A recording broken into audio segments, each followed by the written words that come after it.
Hello again everyone, welcome back again di Bitcoin Update. And di video update hari ini saya mau nambahin Ethereum lagi, karena di previous video update saya sempat nge-flash juga ya bagaimana saya berencana untuk transaksiin Ethereum. Tapi sekilas sebenarnya teman-teman, dan saya nggak publicly call karena saya tahu gak semua orang ngerti risk management, dan saya ngerti banget kalau teman-teman itu walaupun ya video study time-nya ada, tapi tetap aja gak semua nonton video study time kan.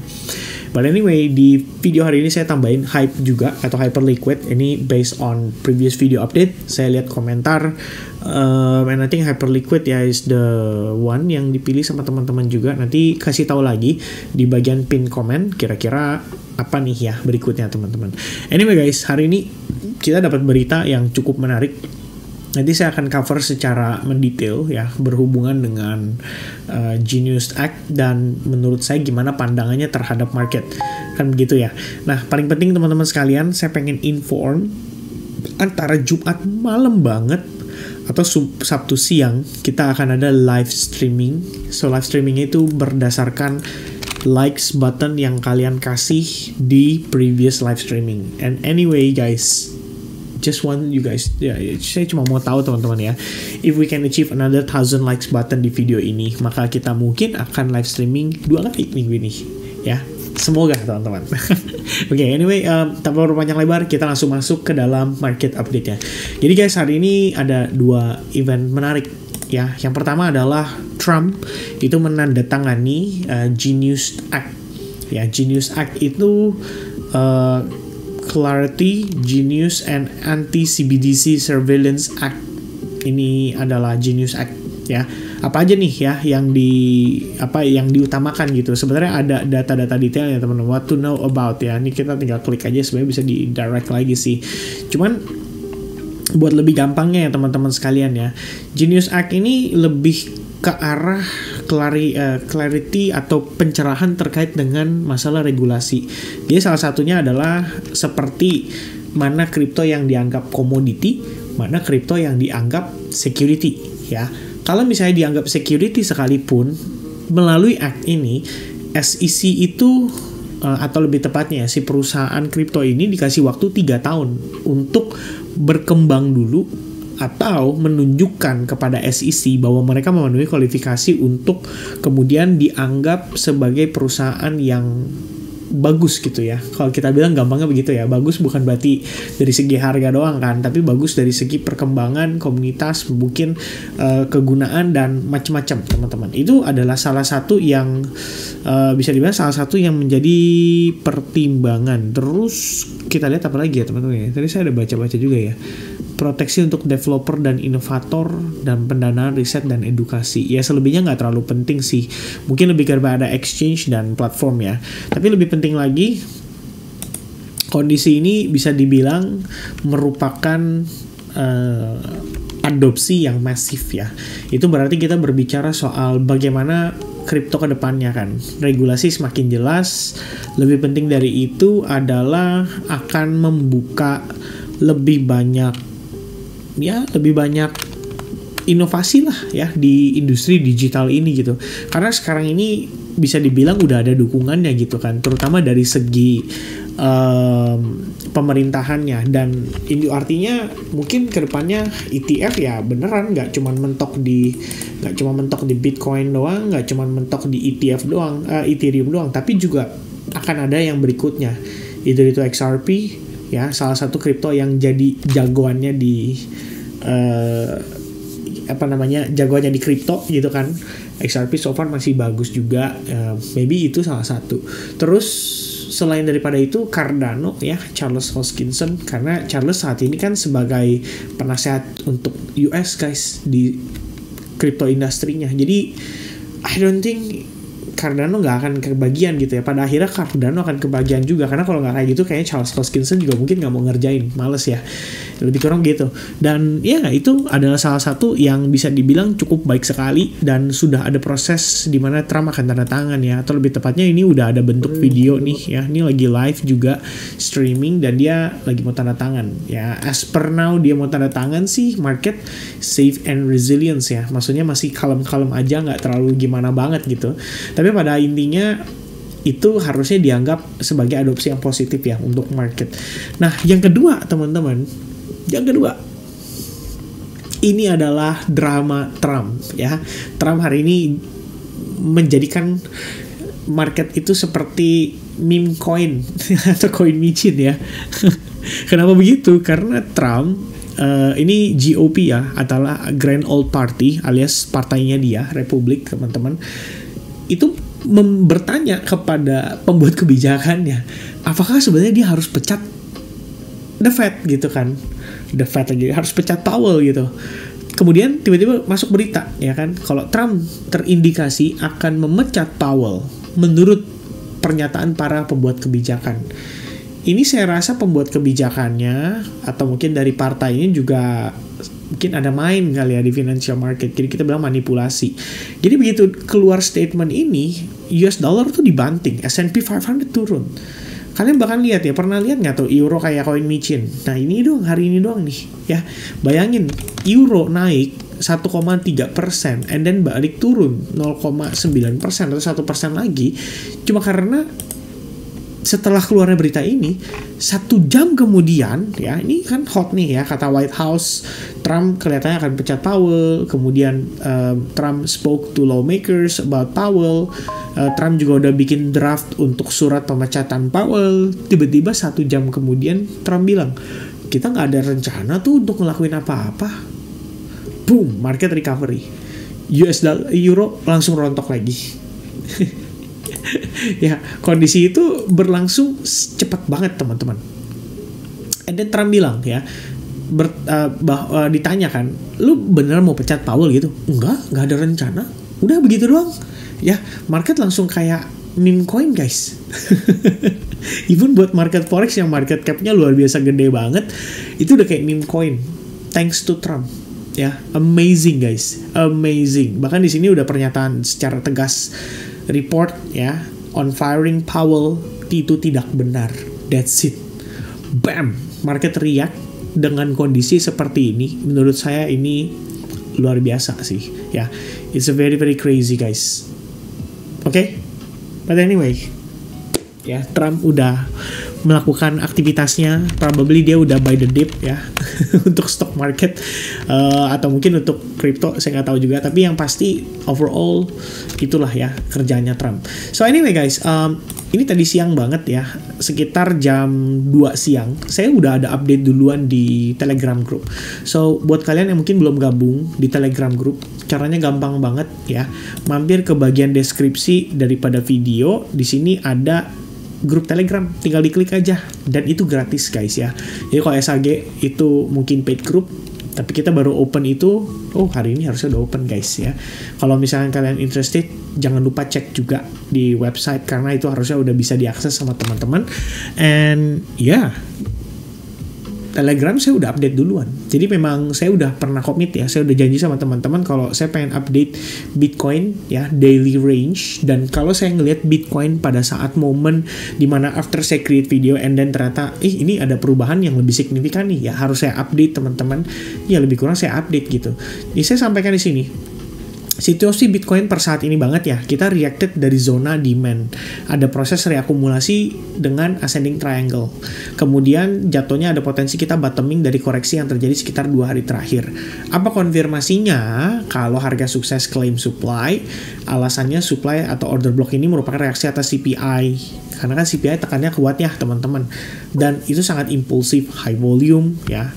Dan terjadi during New York Open gitu. Jadi kalau misalkan somehow market itu bisa break dari area supply itu berarti mengindikasikan kalau we have enough buyers and demand dari harga cuman kisaran level area tersebut. Oke, jadi artinya jika seandainya kita bisa flip zona itu buyers dari tekanan jual bla bla bla bla, and then sekarang tes kedua, maka kita bisa flip dalam 2 kali tes saja. Itu artinya supply lebih weak daripada buyersnya. Logikanya demand lebih banyak dari supply. That's it ya. That's the idea. Dan apa yang saya lakukan?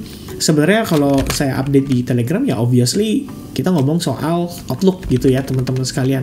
Tapi terkait dengan actionnya, saya ada ngambil transaksi di Bitcoin habis informasi tersebut. Jadi sebenarnya jam update-nya mirip-mirip nih teman-teman. Ya, saya ada penjelasan juga mirip-mirip. Cuma di sini ada saya jelasin tambahannya, basic entry timing, decision making-nya seperti apa.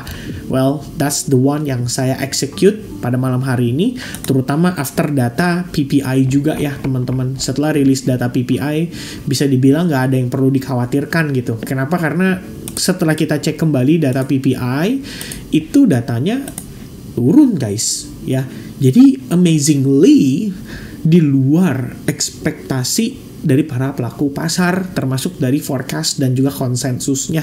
Kemarin CPI-nya naik, tapi PPI-nya itu tidak naik. So, by conclusion, ini berarti mix datanya gitu kan. Tapi yang pasti, kalau CPI kemarin kasih tekanan jualnya cuma sebatas Bitcoin untuk testing ke zona di kisaran area 115 ribuan dolar, habis itu dia mantul lagi. So, after data PPI yang negatif, harusnya nggak ada extra selling pressure. Itu aja. Ya, dan as per now kita ngobrol teman-teman, kan ini lagi posisi tanda tangan ya, lagi ada ceremonial nih untuk penandatanganan terkait dengan Genius Act Bill. Mudah-mudahan reaksi pasarnya relatif positif, mudah-mudahan ya, jangan sampai malah jadi ya sell the news teman-teman sekalian ya kan. Kalau udah sell the news ya obviously Bitcoin akan koreksi dan akhirnya di sini malah jadi validasi menjadi potensi yang namanya lower high. Oke, so this one obviously yang kita nggak mau. Tapi teman-teman sekalian, as per we speak saat ini, per saya bikin video ini, saya create video ini, kita itu mempertahankan momentum secara pergerakan korektif. Bahkan kalau kalian lihat di sini, ini ada potential untuk jadi rising wedge pattern. Oke, so saya juga was-was gitu ya. Artinya maintaining long position di sini kelihatannya tidak di follow up dengan secara clean atau secara agresif gitu. Cuman kalau misalkan saya pribadi, karena ini juga udah above 1R gitu ya, sempat tadi tradingannya sekitar 1,3R, dan saya mau bawa tidur, probably yang akan saya lakukan adalah moving the stop loss di sini gitu. Ya, udahlah kita batasin resiko aja. Kalau emang Bitcoin nggak bisa nanjak, nggak kuat nanjak, toh dia bakal break daripada trend line itu dan dia bakal creating yang namanya potential lower low. Baru kemudian kita cari lagi opportunity dari bawah. Itu decision saya ya.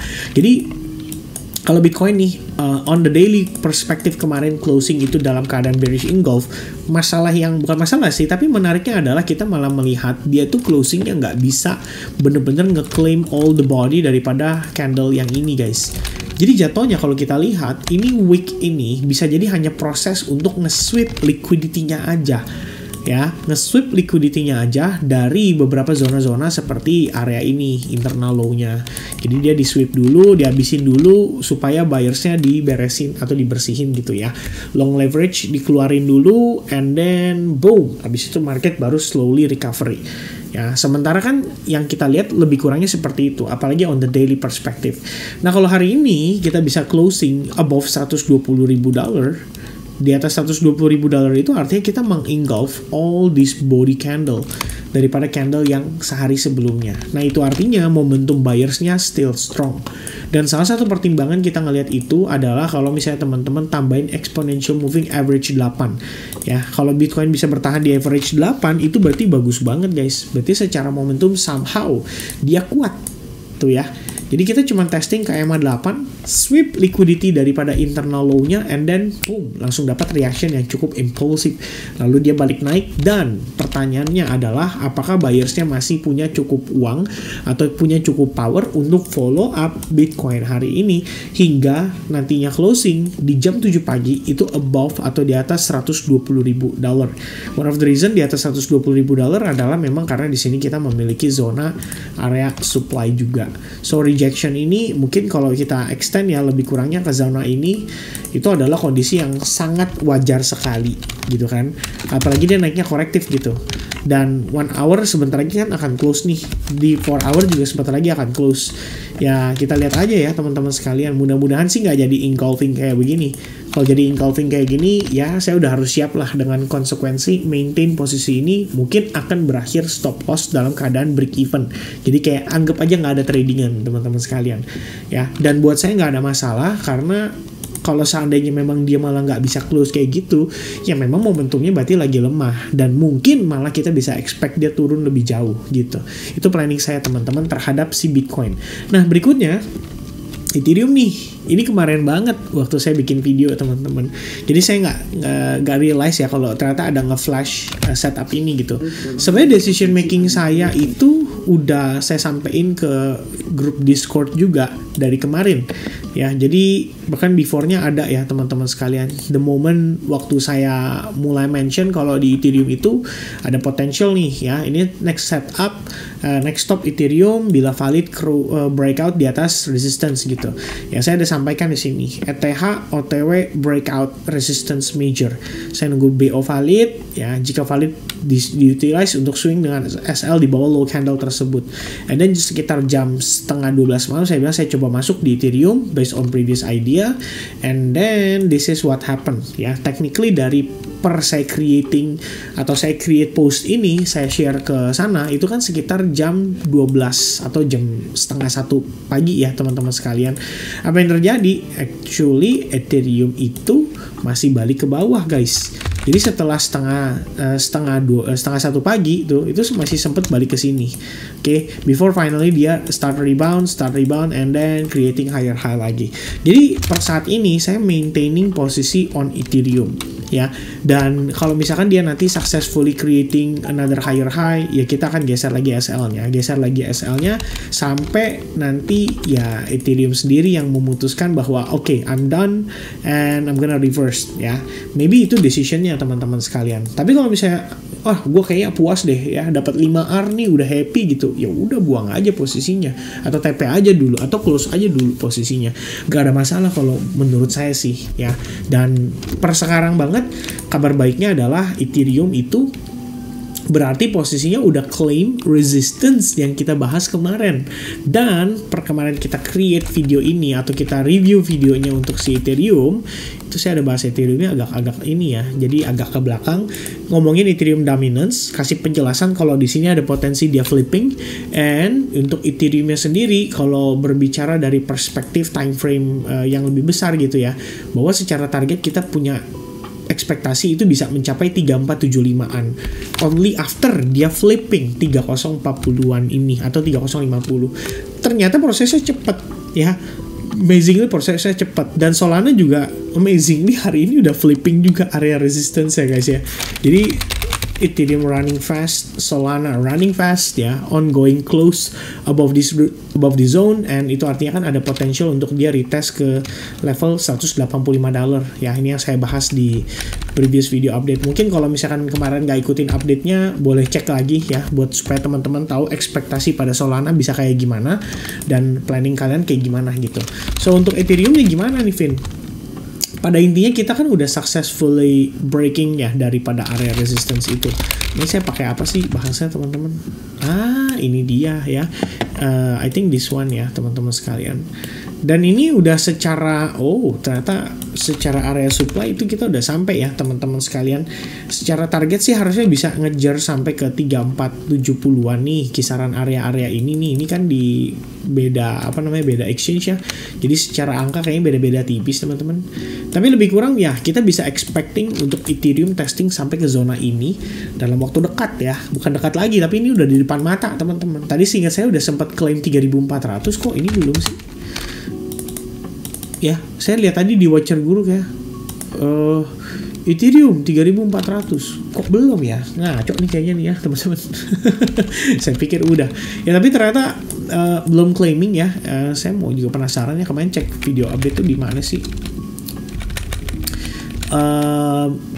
Saya pakai chartnya Perps. Jadi kita pakai chart yang ini sebenarnya teman-teman sekalian. Ya, ini ya, teman-teman. pantes ya angkanya beda-beda dikit. Ya intinya ini kalau kita lihat di sini kan sekitar 3477 ya. Ini 3048 juga udah successfully di flip. Jadi buat saya nggak ada masalah. Sekarang berikutnya adalah 3470-an. In case somehow dia rejected, kita bisa expecting dia retest dulu ke bawah and then expecting untuk dia creating higher high lagi. Amin ya teman-teman. Karena memang I think the most potential target yang paling crucial itu adalah $4.100. It's gonna be the resistance level yang kita bisa anticipate untuk dicapai sama si Ethereum. Jadi dia berangkat dari Jakarta, sekarang udah menuju Bandung dan mudah-mudahan segera sampai di Surabaya. Bertolak ke belakang nggak tuh mungkin ya, tapi ya udahlah begitu teman-teman. Ya seperti yang saya bilang kemarin. Jadi karena pertama dia effortnya itu sejauh ini, terus dia retrace cuma segini, maka next stopnya itu kita bisa expecting dia rally lebih impulsif lagi. Teman-teman sebenarnya kan bisa aja pakai yang namanya Fibo extension ya. Kamu bisa pakai Fibo extension seperti ini. Nah, kita bisa cari area-area yang menurut kita itu tergolong wajar gitu. Minimal 100% deh. Itu kan dari previous rally. Itu bisa sampai 4387. Wah, ini mungkin terlalu optimis. Bagaimana jika kita minta 78? Nah, ini menurut saya wajar ya.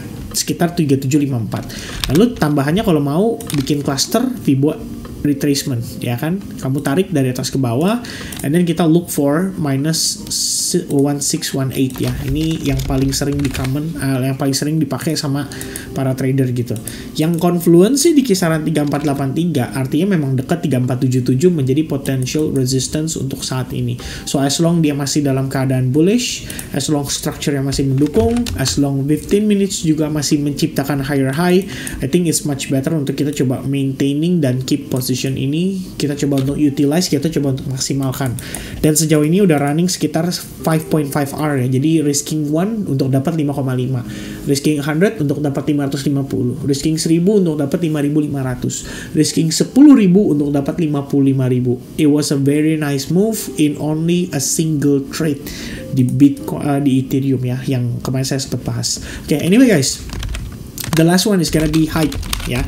Sorry kalau videonya agak panjang sedikit ya, panjangnya nggak banyak tapi sedikit ya.